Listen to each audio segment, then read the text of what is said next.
మోకాల నొప్పులకు ఎటువంటి సర్జరీ లేకుండా ఎపియాన్ పెయిన్ క్లినిక్ అందిస్తున్న అత్యాధునిక చికిత్స. నమస్తే, నేను మీ Hima, advance yoga trainer and nutritionist. Welcome to our channel. So ఈరోజు మనం సింపుల్ ఎక్సర్సైజెస్ అంటే కింద కూర్చోలేని వాళ్ళు, పెద్ద వయసు వాళ్ళు నీ పెయిన్స్ ఎలా తగ్గించుకోవాలి, బేసిక్ స్ట్రెచెస్తో రిలాక్సేషన్ ఎలా అవుతుంది, ఇవన్నీ అలానే డైట్లో ఎలాంటి మార్పులు చేస్తే నీ పెయిన్స్ తొందరగా రాకుండా ఉంటాయి చూద్దాం. సో దీనికోసమని మీరు కింద కూర్చోవాల్సిన అవసరం లేదు, ఏ ఎక్విప్మెంట్ కూడా అవసరం లేదు. చక్కగా నుంచున్న చోటే మీరు స్ట్రెచెస్ చేసుకోవచ్చు. ఒకటి కాఫ్ రైజ్ అంటాం. కాఫ్స్ అంటే పిక్కలు. ఇవి మోకాళ్ళు ఎప్పుడైనా సరే ఒక చోట నొప్పి వచ్చిందంటే చుట్టూ ఉన్న మజిల్ని స్ట్రెంథనింగ్ చేసుకోవాలి. అసలు నొప్పి ఉన్నా లేకపోయినా మీరు ముందు నుంచి స్ట్రెంథనింగ్ ఎక్సర్సైజెస్ చేస్తే ఫ్యూచర్లో మీకు పెయిన్స్ అనేవి రాకుండా ఉంటాయి. అలానే అన్నిటికన్నా ఇంపార్టెంట్, మైల్డ్ నీ పెయిన్ వస్తే వెంటనే మీ ఆర్థో కానీ లేదంటే మీకు దగ్గరలో అవైలబుల్ ఉన్న డాక్టర్ దగ్గరికి వెళ్ళి కాల్షియము, డి విటమిన్ ఇవన్నీ డెఫిషియన్సీస్ ఉన్నాయా లేదా చెక్ చేయించుకోండి. ఒక్కొక్కసారి డెఫిషియన్సీస్ మూలాన కూడా నీ పెయిన్స్ వచ్చే ఛాన్సెస్ ఉంటాయి. అలాగే నుంచున్నప్పుడు ఒక కాలు మీద బరువు వేసి ఇంకో కాలు మీద అలా బరువు వేయకుండా 2 కాళ్ళు సమానంగా ఇలా స్ట్రైట్గా నుంచోండి. నిటారుగా. ఇబ్బందిగా ఉంది, నుంచోలేకపోతున్నాం అన్నప్పుడు కూర్చోండి. అండ్ లేడీస్ అందరూ స్టవ్ గట్టు దగ్గర ఎక్కువ మోకాలు డ్యామేజ్ అవుతుంది. సో మీ స్టవ్ గట్టు దగ్గర దోశలు కానీ ఇంకేదన్నా వేసేటప్పుడు ఎక్కువసేపు నుంచి పని చేయాల్సి వచ్చినప్పుడు ఒక స్టూల్ వేసుకోండి. దీని మూలాన మీకు ఫ్యూచర్లో నీ పెయిన్స్ సివియర్ అవ్వకుండా ఉంటాయి. అలానే మరీ బాగా సివియర్ నీ పెయిన్స్ ఆర్ కొంచెం ఇబ్బంది పడుతుంది అన్నప్పుడు నీ క్యాప్స్ వేసుకోండి. అది కూడా మీ డాక్టర్ని ఒకసారి కన్సల్ట్ చేసిన తర్వాతే. నీ ప్యాడ్స్ వేసుకుంటే ఈ మోకాలికి గుజ్జు అరిగిపోయిన వాళ్ళు, ఇంకేదైనా ప్రాబ్లం ఉంటే ఇలాగ ఇంటాక్ట్ గ్రిప్ ఇస్తుంది అనమాట. 6 hours దాకా ఆల్మోస్ట్ మనం నీ ప్యాడ్స్ వేసుకోవచ్చు. సో బయటికి వెళ్ళినప్పుడే కాదు, ఇంట్లో ఉన్నప్పుడు కూడా ఎక్కువ పని ఉంది ఆర్ ఎక్కువ మూమెంట్ ఉన్నప్పుడు నీ ప్యాడ్స్ వేసుకుని పని చేసుకోండి. సో దాట్ మీకు ఉన్న ప్రాబ్లం ఇంకా సివియర్ అవ్వకుండా హెల్ప్ అవుతుంది. ఫస్ట్ ఎక్సర్సైజ్ నుంచి స్టార్ట్ చేద్దాం. ఇప్పుడు ఇది కాఫ్ రైజ్ అంటాం, పిక్కల దగ్గర స్ట్రెంథనింగ్ కోసం. సో ఎవరైతే ఇలా చేస్తా కూడా ఇబ్బంది ఉంటుంది అంటే సివియర్ నీ పెయిన్స్, అలాంటి వాళ్ళు ఇలా గోడ కానీ దేనన్నా సహాయం తీసుకుని స్లోగా స్ట్రైట్గా నుంచుని అప్ వేళ్ళని సపోర్ట్ తీసుకుని హీల్ ఎత్తాలి, మడాలని పైకి ఎత్తాలి, వేలు కిందే ఉండాలి. నొప్పి వస్తుంది, సివియర్ నీ పెయిన్స్ ఉన్న వాళ్ళు ఇంత పైకి లిఫ్ట్ చేయలేరు. సో ఎంతవరకు వస్తే అంతవరకే.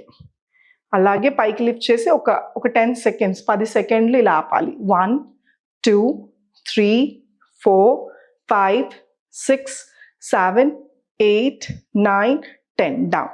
ఇలా చేసినప్పుడు ఇనీషియల్గా ఇబ్బందిగా ఉండి ఎక్కువసేపు చేయలేరు, దాన్ని స్లోగా పెంచుకుంటా వెళ్ళాలి. ఇలాగ ఎంతసేపు హోల్డ్ చేయాలంటే ఒక 5 times 10 seconds 5 సార్లు పైకి లిఫ్ట్ చేసి అలా హోల్డింగ్ అనేది కాసేపు అలా ఉంచడం అనేది చాలా ఇంపార్టెంట్. అప్పుడు ఇక్కడ స్ట్రెంథనింగ్ అవుతుంది. అలానే స్లోగా మీకు మోకాళ్ళ నొప్పులు తగ్గుతాయి. అలానే మోకాళ్ళ నొప్పులు ఉన్నా లేకపోయినా నుంచున్న వాళ్ళు ఎక్కువసేపు నేను నుంచుండిపోతే కూర్చుంటా ప్లేస్ లేదు అనుకున్నప్పుడు కూడా మధ్యలో ఇలా పైకి లిఫ్ట్ చేసి కింద డ్రాప్ చేయొచ్చు. So that me blood pumping అలా కిందకి అయ్యి కాళ్ళంతా లాగేసి బరువుగా అనిపించినప్పుడు ఇవన్నీ కూడా స్ట్రెచ్చింగ్ హెల్ప్ అవుతాయి. రెండో ఎక్సర్సైజ్ స్లోగా నీ రైజ్ ఆర్ లెగ్ రైజ్ అంటాం. పైకి లిఫ్ట్ చేసి హోల్డ్. సో ఇలా లిఫ్ట్ చేసినప్పుడు ఇక్కడ ఈ క్వాడ్రిసెప్ మజిల్ దగ్గర కొంచెం మీకు ప్రెషర్ పడుతుంది. ఈ థై మజిల్ బాడీలో ఉన్న అన్ని మజిల్స్ కన్నా పొడవాటి మజిల్ ఈ థై మజిల్. సో ఈ ఫ్రంట్ పార్ట్ ఆఫ్ ద థైని క్వాడ్రిసెప్ మజిల్ అంటాం. సో దాని మీద ప్రెషర్ పడి అది స్ట్రెంథనింగ్ అవుతుంది, మోకాలికి సపోర్ట్ ఇస్తుంది. సో ఏదైనా సపోర్ట్ తీసుకుని స్లోగా పైకి లిఫ్ట్ చేసి ఎంతసేపు ఉండగలితే అంతసేపు డౌన్. అలాగే ఇంకొక కాలు అప్ హోల్డ్ డౌన్ చేయండి. అలాగే ఇంకొక కాలు. ఫస్ట్లో ఎక్కువసేపు హోల్డ్ చేయలేరు, స్లోగా టైం పెంచుకుంటా వెళ్ళండి. ఇలా కౌంట్ చేసుకోవాలి. 1 2 3 4 5 అంటే 5 సెకండ్లు హోల్డ్ చేస్తున్నాం. సో ఇది రెండో ఎక్సర్సైజ్. ఇది ఈ మజిల్ని స్ట్రెంథనింగ్ చేస్తుంది. సో నేను ఇందాక చెప్పాను కదా మోకాలు నొప్పి వస్తుంది, ఇందాక కాఫ్, ఇప్పుడు థై మజిల్ని స్ట్రెంథనింగ్ చేస్తున్నాం. ఇంకొక ఎక్సర్సైజ్, ఇది నీ జాయింట్ స్టిఫ్నెస్ ఏమన్నా ఉంటే, కొంతమందికి ఏమవుతుందంటే అలా ఉంచి నొప్పి ఉంది కదా అని కాలుని స్ట్రెచ్ చేయరు. సో ఇక్కడ ఏదైతే ఉందో బీసుకుపోయి ఒక్కోసారి కాలు స్ట్రెచ్ అవ్వదు. సో అలాంటి వాళ్ళ కోసం కాలు లిఫ్ట్ చేసి 1 డౌన్, 2 డౌన్, 3 డౌన్. అలాగే ఇంకొక కాలు 1 డౌన్, 2 డౌన్, 3 డౌన్. ఇదే సేమ్ ఎక్సర్సైజ్ మనం ఇది వరకు చైర్లో కూర్చొని కూడా చేసాం. చైర్లో కూర్చొని చేయండి, మరీ ఇలా నుంచోలేని వాళ్ళు. నుంచోగలిగితే కనుక ఇది మంచి ఎక్సర్సైజ్. సో చూసారు కదా, 3 ఎక్సర్సైజెస్ కూడా చాలా బాగా హెల్ప్ అవుతాయి. చూసారు కదా 3 ఎక్సర్సైజెస్ ఎంత సింపుల్గా చేసుకోవచ్చు ఇంట్లో. ఈ 3 ఎక్సర్సైజెస్తో పాటు మీరు తినే ఆహారంలో మార్పులు చేర్పులు కూడా చేసుకోవాలి. మనకందరికీ తెలిసిందే, నీ పెయిన్లు, మోకాళ్ళు అరిగిపోతున్నాయి అనగానే కాల్షియము ఇవన్నీ తక్కువ అవుతున్నాయని. సో ఫుడ్లో కాకుండా సప్లిమెంట్స్ అవసరం పడితే డాక్టర్ దగ్గరికి వెళ్ళి సప్లిమెంటేషన్తో పాటు ఇంట్లో మీ ఫుడ్ ఏదైతే ఉందో ఒమేగా ఫ్యాటీ యాసిడ్స్లో పుష్కలంగా దొరికేవి కొన్ని పదార్థాల ఫుడ్ అంటే ఫిష్లు, సాల్మన్ ఫిష్ అని, అలాగే వెజిటేరియన్స్కి అయితే ఫ్లాక్స్ సీడ్స్ కానీ వాల్నట్స్లో కూడా బాగా దొరుకుతుంది. సో అది, అలాగే ఫ్రూట్స్లో బ్లూబెర్రీస్లో, అలానే పైనాపిల్లో వీటిలో కూడా ఎక్కువ ఉంటుంది. మిల్క్ ప్రోడక్ట్స్ అనగానే మళ్ళీ పాలల్లో కూడా లో ఫ్యాట్ ఉన్నవి, అలాగే మిల్క్ పదార్థాలు ఏదైనా మజ్జిగ రూపేనే కానీ, చీజ్, కాటేజ్ చీజ్ అంటాం, పనీరే కానీ ఇంకెలాగైనా సరే తీసుకోవచ్చు. సో ఇవన్నీ తీసుకోవడం వలన మోకాళ్ళ నొప్పులు తగ్గిపోతాయా అని కాదు, ఇవి తీసుకోవటం వలన ఇన్ఫ్లమేషన్, బాడీలో ఇన్ఫ్లమేషన్ తగ్గుతుంది, మజిల్ స్టిఫ్నెస్ కూడా తగ్గుతుంది. సో ఈ ఎక్సర్సైజ్తో పాటు ఈ ఫుడ్స్ తీసుకుంటే తొందరగా మీరు రికవర్ అవ్వి మీ స్ట్రెంథనింగ్ అవుతాకి హెల్ప్ అవుతుంది. సో ఏ ఒక్క ఫుడ్, ఏ ఒక్క ఎక్సర్సైజ్ మీ కాళ్ళ నొప్పులను తగ్గించదు.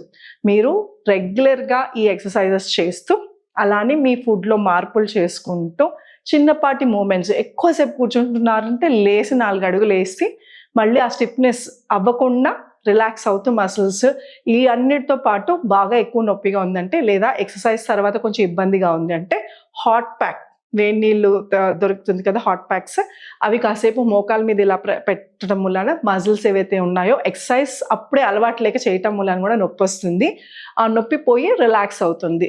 సో చేయగా మీకే తెలుస్తుంది, ఆటోమేటిక్గా మీరు ఇలా స్ట్రైట్గా ఎక్కువసేపు నుంచగలుగుతారు, ఎక్కువసేపు నడవటానికి ఈజీగా ఉంటుంది. సో ఇవన్నీ కూడా మీరు నీ అనే కాదు, బ్యాక్ పెయిన్, స్పాండిలైటిస్ ఇవన్నీ కూడా మీ చేతుల్లోనే ఉంది.